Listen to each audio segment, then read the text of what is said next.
Can you hear me? Hello, of course. How are you? Good. How are you? Teacher Ilana, right? Yes, yes, it's pronounced. I have my English coach here, even though I should really have oh, I forgot to sign into my other Zoom.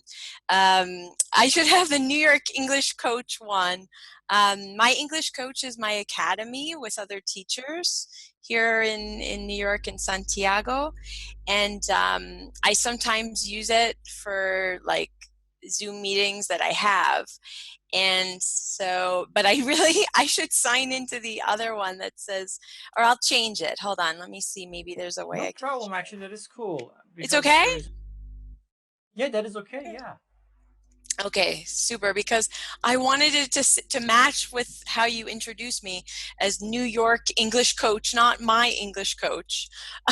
no, that is okay. That's totally okay. Yeah, Okay, great, great. I'm so grateful and honored to be with you today. it is my pleasure. Thank you for accepting it. My pleasure. So, can you tell me, and you're very welcome, can you tell me like you're about, I guess first a little bit about you and a little bit about what you're trying to do for teachers. I know Yeah, you exactly. This is teacher Meysam, obviously. I am from Iran, but I live in Istanbul, Turkey, and it has been a while that I have been living here, living and teaching actually.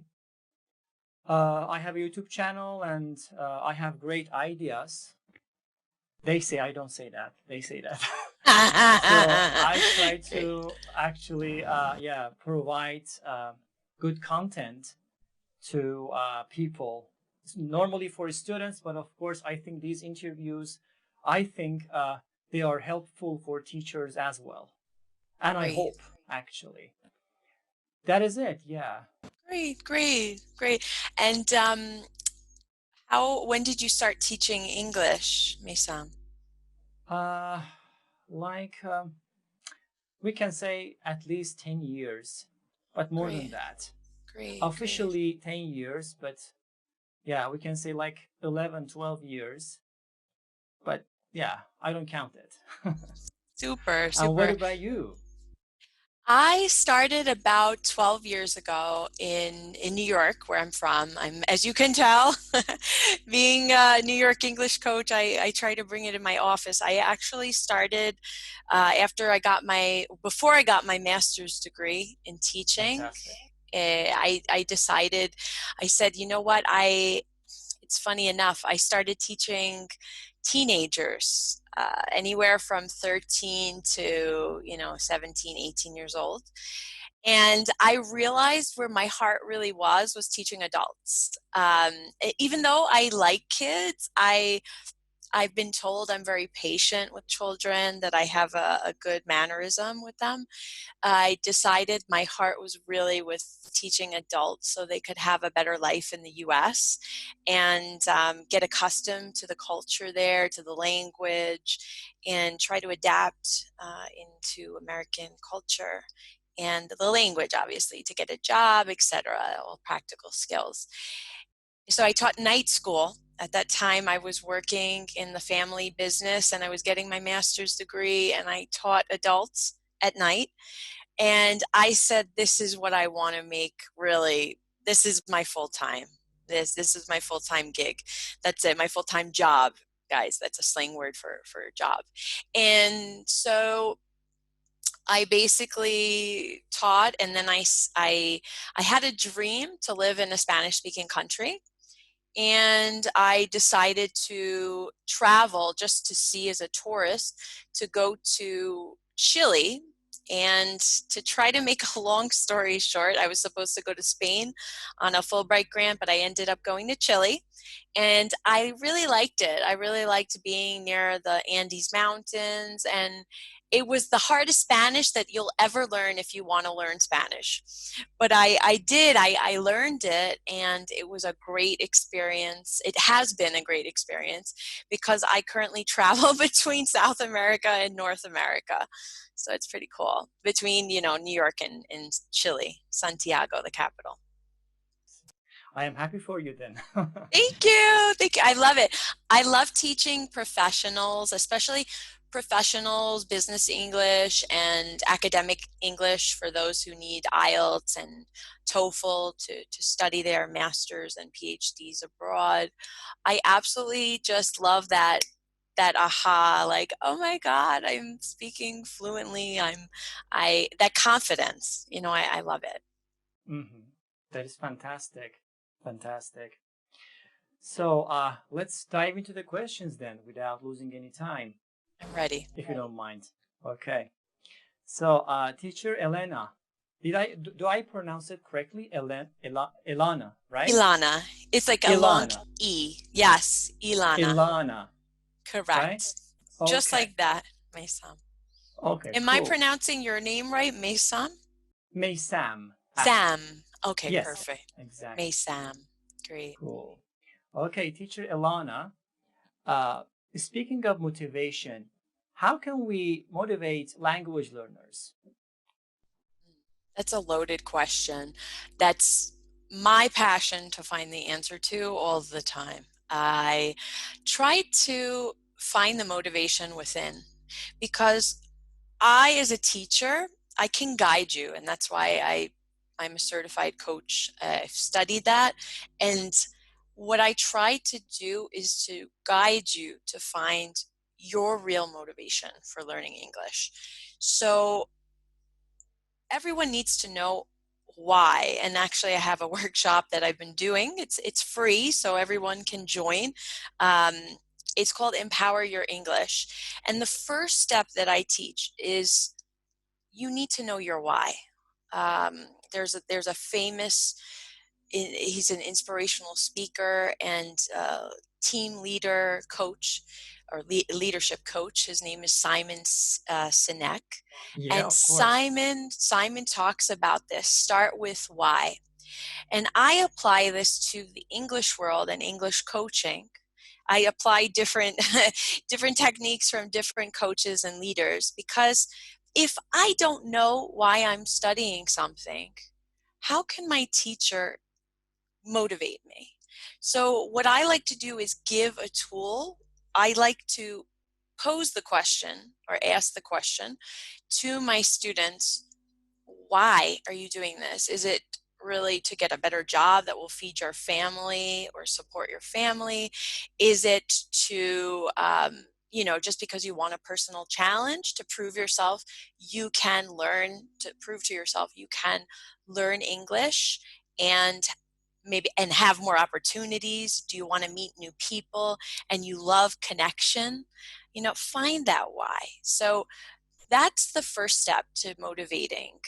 I feel you have to be motivated yourself from the inside. Um, of course, as a teacher, I can give you more tips how to motivate students. If we're talking from a teacher's point of view, I would say you need to know your why too. You need to identify that why and be really focused and targeted that I am trying to help students because of X, right? Because of X reason.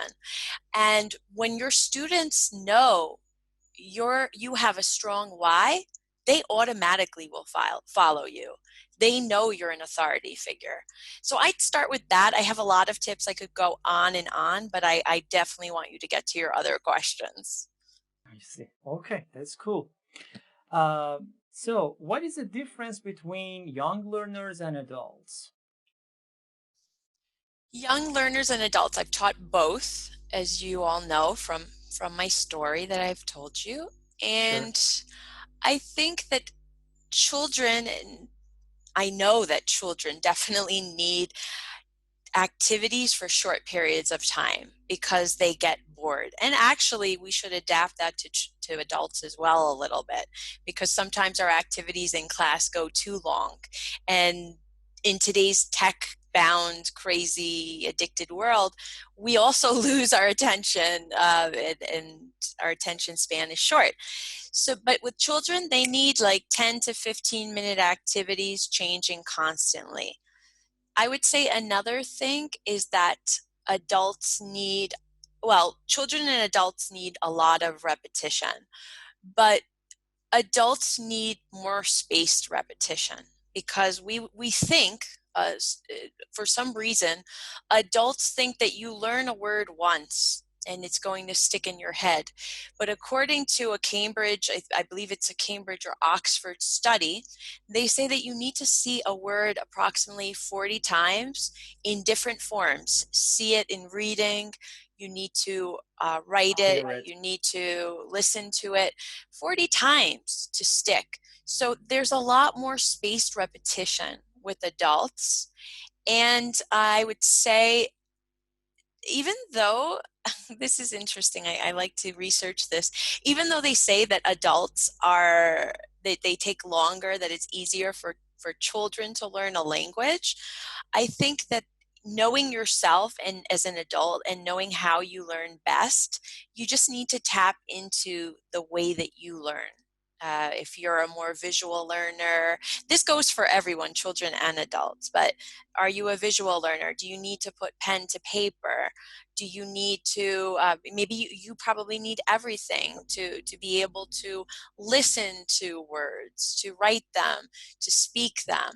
And there's a lot more, I think, with, as we know, adults, there's more of a fear. There's a fear factor that we have to deal with as adults. Some of us have more fear, some of us might not have any fear. But that is something that children mostly do not have. And they do tend to soak up more because of that. They're open to everything. So I think approaching English as a child would, like, oh, this is awesome, this is new, getting excited over things would help us as adults instead of focusing on the fear of judgment that we have, of inner judgment that, oh man, I'm speaking so poorly or I'm not speaking fluently enough. Children don't have that, or judgment of others of their English. Exactly. Very nice. Yeah, totally correct. And okay, it says here, what are the probable problems of students while they are studying and learning? Oh, while there the problems, let me just make sure I understand your question, Maysam. The problems that children, I mean, that learners face in general? Yeah, exactly. Generally speaking, yeah. Sure. Like I said, going up against any what I call blocks. As a coach, we deal with identifying your blocks.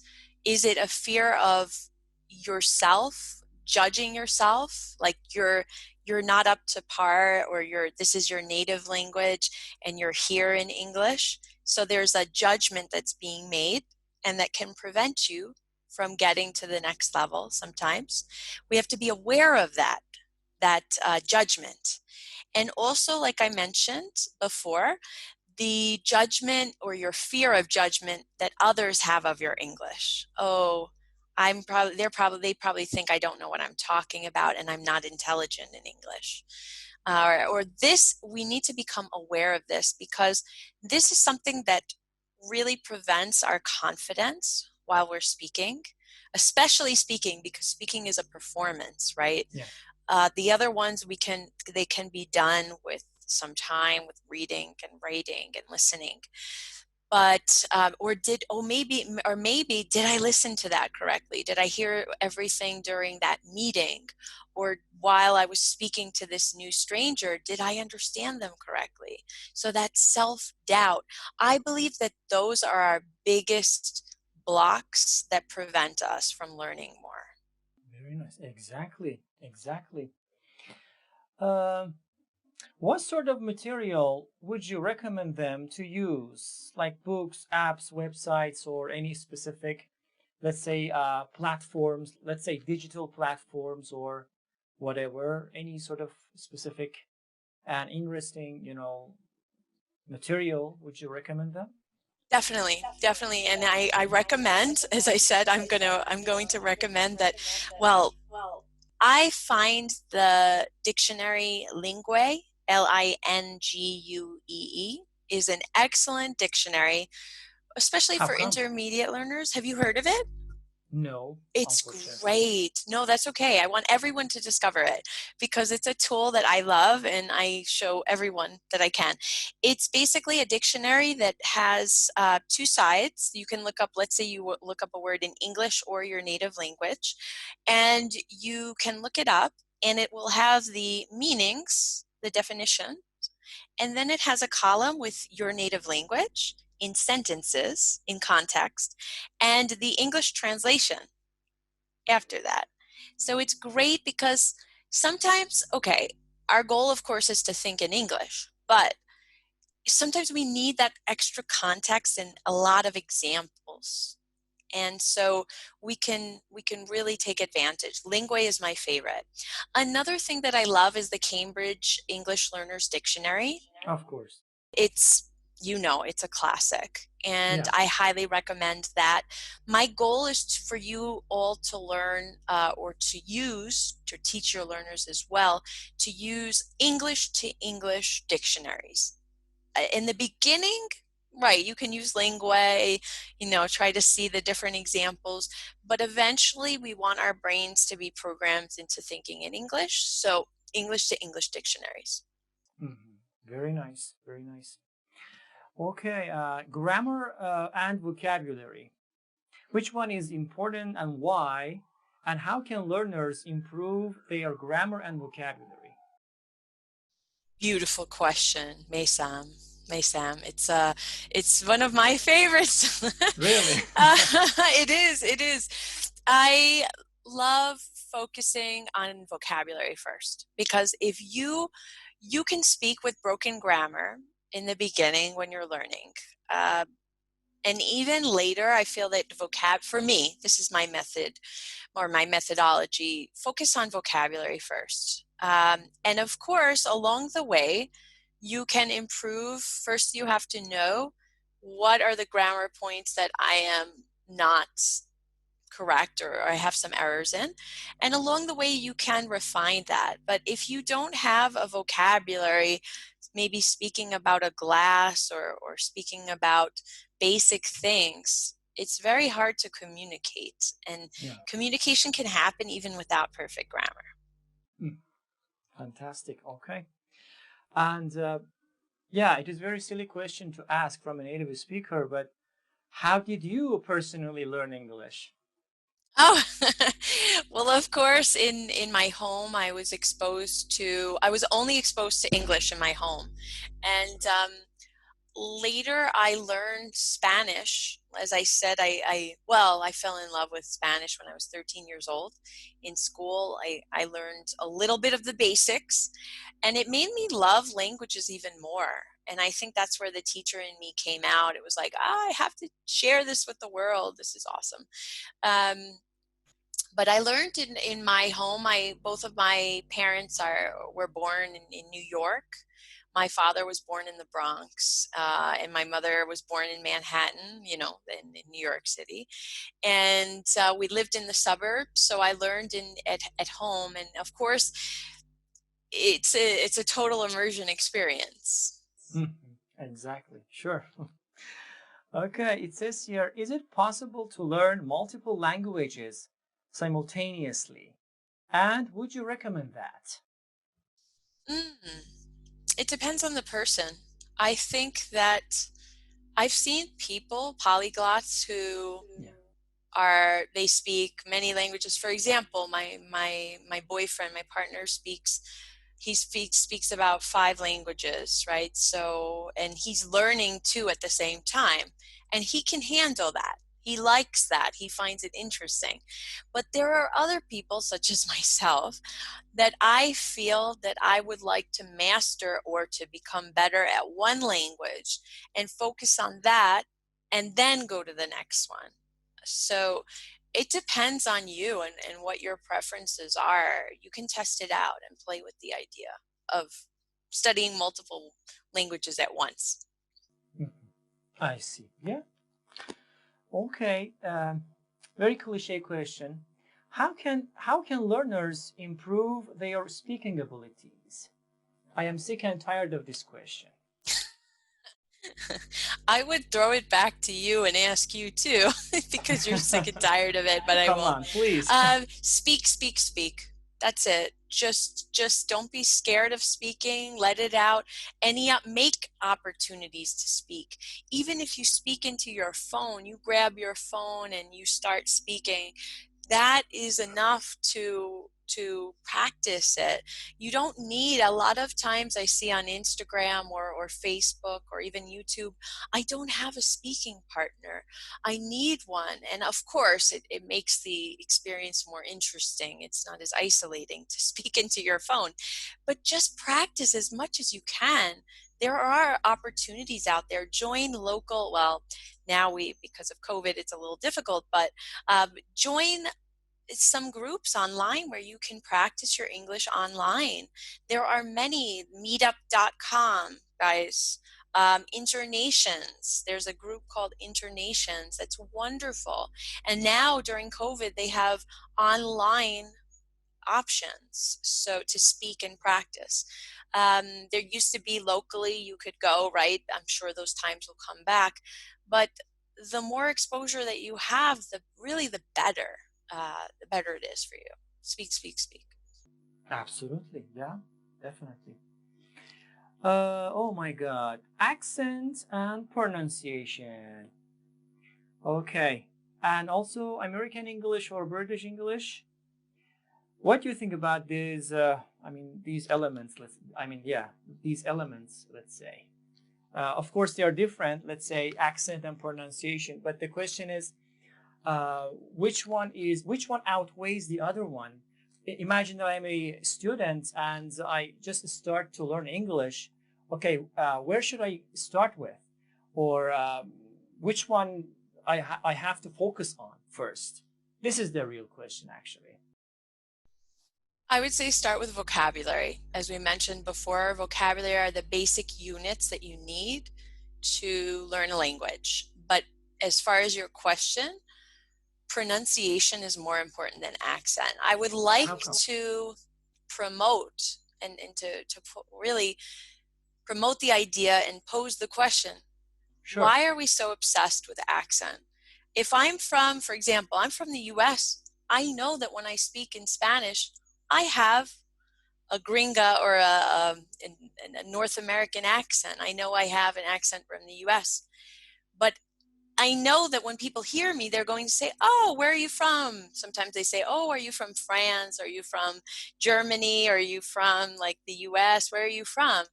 And I'm not embarrassed that I have an accent. So I'd like to promote the idea that we all don't focus on, maybe you're always going to have an accent, accept the accent. Pronunciation is more important to learn how our mouths need to pronounce the word as best as we can. And if people can understand us, that's what matters, not that we have an accent. If it's too thick to understand, you have a problem. But if it's not, go with it, accept the accent.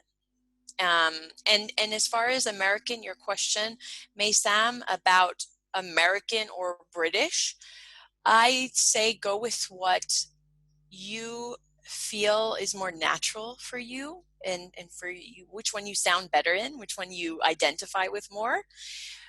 But learn or listen to the other one, because remember, you need to understand the other accent as well.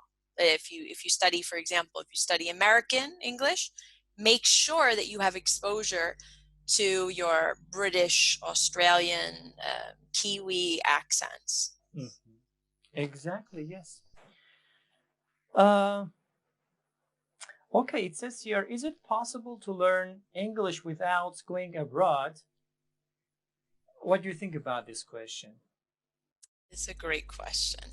I have learners all the time who come to me and they ask me this question, and I tell them, of course, if you want to speed up your process and you're completely immersed in the language and culture, do it. But I have seen so many examples of people who have learned English and they learned it in their home countries. And with the power of the internet, we can do this. We can be exposed to to people, to native speakers now. Like I said, use those two websites, meetup.com and Internations. Yeah, possible. It's possible. Of course, of course. Um, okay, it says here, how long will it take for a person to really learn every necessary elements of language to speak it properly? What do you define by properly, Mesa? In a reasonable way, Okay, acceptable way, yeah. acceptable. How long does that take? Oof. Hmm. I have seen cases, I have seen a range of cases. I've seen people go abroad and learn it in about 6 months in an acceptable way. I've seen people who take years, approximately a year, to get to that acceptable level that's like pre-intermediate to intermediate level. I've seen people who take years to be at an acceptable level. So it really depends on your process. But again, maybe 6 months to 2 years is an average. Yeah. Okay, final question. Technology and education. Do you think that the integration of these two elements, let's say, can be a good idea or can be a harmful idea? I love technology. I've switched to totally online classes since March, and I think it's wonderful. I think it's changed my world, and I am so excited to teach everyone from all over the world. You can meet so many people, and it makes the education process that much better. So for me, and well, in my opinion, I love technology. Of course, sometimes for learning in a group, it can be more challenging. Um, Technology might isolate some people, whereas they love that in-person connection, and I do understand that. But I have seen with my learners who are very resistant, some of them, not all of them, some of my learners were very resistant to using technology for in online classes, and now they're embracing it, they're loving it. And so in general, if it's a one-on-one class, or if it's a small group, I think technology, it's amazing. You have so many tools now that you can integrate into the classroom. And again, remember, I'm coming from small groups and one-on-one teaching, but in coaching. But I can understand for teachers out there who are listening to this, they're like, oh, technology, oh my goodness, Zoom. I have my students who are playing, they're texting, they put on like those funny videos show like different students doing crazy things during Zooms. I'm sure it's a bit challenging for them with younger students as well. Of course, of course. Okay, cool, very nice. Yeah, it is the end of the interview. Oh, it flew by. It was so quick, Mason.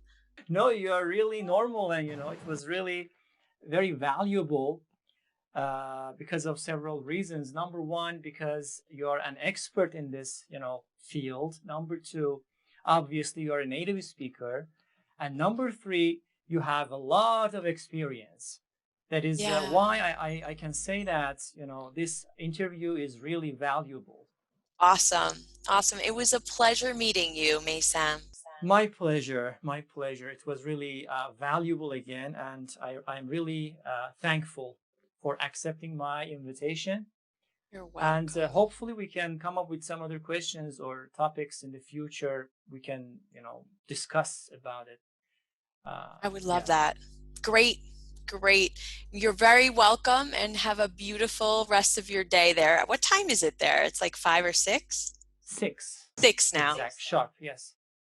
Awesome. Well, enjoy your night there. And we'll Evening. be Yes. yeah, exactly. We'll be in touch. Definitely. Okay. Likewise. Likewise. Thank Enjoy your you. day. Okay. Take care of Thanks. yourself. Bye You bye. too. Bye bye. Take care.